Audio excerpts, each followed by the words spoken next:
तुमच्या computer skills upgrade करायच्या आहे? दिशा कम्प्युटर इन्स्टिट्यूट घेऊन आले आहेत महा डिस्काउंट ऑफर. आता कोणताही कोर्स करा फक्त 1800 रुपयांमध्ये. उपमुख्यमंत्री एकनाथ शिंदे राजधानी दिल्लीमध्ये विधान परिषद निवडणुकीचा तिढा आता दिल्लीमध्ये सोडवण्याची शक्यता. वरिष्ठ नेत्यांची भेट घेणार, सूत्रांची माहिती. प्रशांत आंबी धमकी प्रकरणामध्ये आमदार संजय गायकवाडांची चौकशी होणार. राजारामपुरी पोलीस लवकरच नोटीस पाठवणार. गायकवाडांच्या समर्थकांकडून प्रशांत आंबी यांना धमकवण्याचे फोन सुरूच.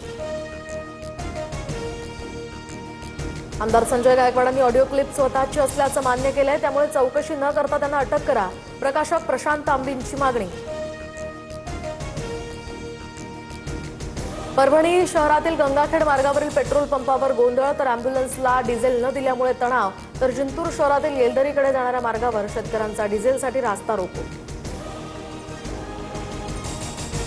वर्धा जिल्ह्याकडे डिझेल घेऊन जाणारा टँकर उलटला, तर कारंजा मूर्तिजापूर या मार्गावरच्या तक्षशिला महाविद्यालयाजवळचा हा अपघात. वेळेत मदत मिळाल्यामुळे चालक सुरक्षित. शेतकऱ्यांना डिझेल उपलब्ध करून द्या, शेतकऱ्यांच्या नावाखाली होणाऱ्या साठेबाजीवर लक्ष ठेवा. मुख्यमंत्री फडणवीसांच्या जिल्हाधिकारी आणि विभागीय आयुक्तांना सूचना. वर्षभरात पंतप्रधान मोदी यांचं सत्तेतनं बाहेर जाणं निश्चित. जागतिक आर्थिक परिस्थितीमुळे मोदींविरोधात वाढता असंतोष हे यामागे मुख्य कारण असेल, राहुल गांधींची भविष्यवाणी. आदित्य ठाकरे आज शिवतीर्थवर अमित ठाकरेंची भेट घेणार. अमित ठाकरेंच्या वाढदिवसानिमित्त शुभेच्छा देणार. पालिका निवडणुकीनंतर आता आदित्य ठाकरे पहिल्यांदाच त्यांना भेटणार. वाशिममध्ये ठाकरेंच्या शिवसेनेला मोठा धक्का. 8 नगरसेवकांसह काही सरपंच भाजपात. भाजपचे प्रदेशाध्यक्ष रवींद्र चव्हाणांच्या उपस्थितीत पक्षप्रवेश.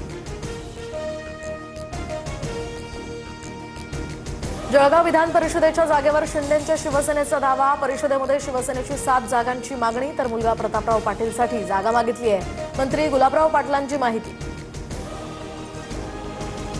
नीट पेपरफुटी प्रकरणामध्ये पुण्यात सीबीआयचा छापा. सदाशिव पेठमधील मनीषा हवालदारच्या घरी सीबीआयनं छापा टाकला. नीट प्रश्नपत्रिकेचे संच या ठिकाणी आढळले, तर काही प्रश्नपत्रिका कागदपत्र जाळल्याचाही सीबीआयला संशय. लासलगाव बाजार समितीमधील कांदा लिलाव पूर्ववत होणार. लिलाव प्रक्रियेमध्ये सहभागी न होण्याचा व्यापारी असोसिएशनचा निर्णय मागे. कांदा उत्पादक शेतकऱ्यांना यामुळे मोठा दिलासा. रत्नागिरी जिल्ह्यात सकाळपासून जोरदार पावसाच्या सरी. दक्षिण रत्नागिरीमध्ये मान्सूनपूर्व पावसाच्या हजेरी, तर राजापूर, लांजा, संगमेश्वर या भागामध्ये मान्सूनपूर्व पाऊस. मुंबई उपनगरातील काही भागात मान्सूनपूर्व पावसाची हजेरी. वांद्रे आणि मुलुंड परिसरामध्ये मान्सूनपूर्व पावसाच्या सरी, तर काही भागात ढगाळ वातावरण. उकाड्यापासून नागरिकांना दिलासा.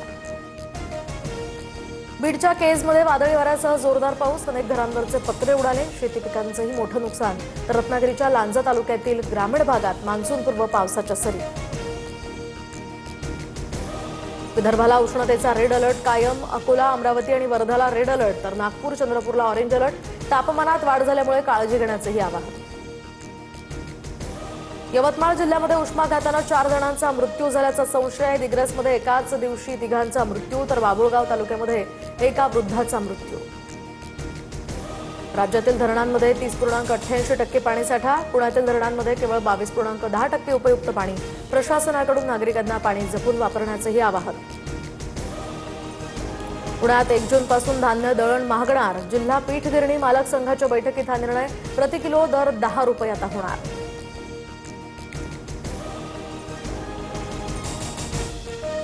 मला तुमच्या कम्प्युटर स्किल्स अपग्रेड करायच्या आहे? दिशा कम्प्युटर इन्स्टिट्यूट घेऊन आले आहेत महा डिस्काउंट ऑफर.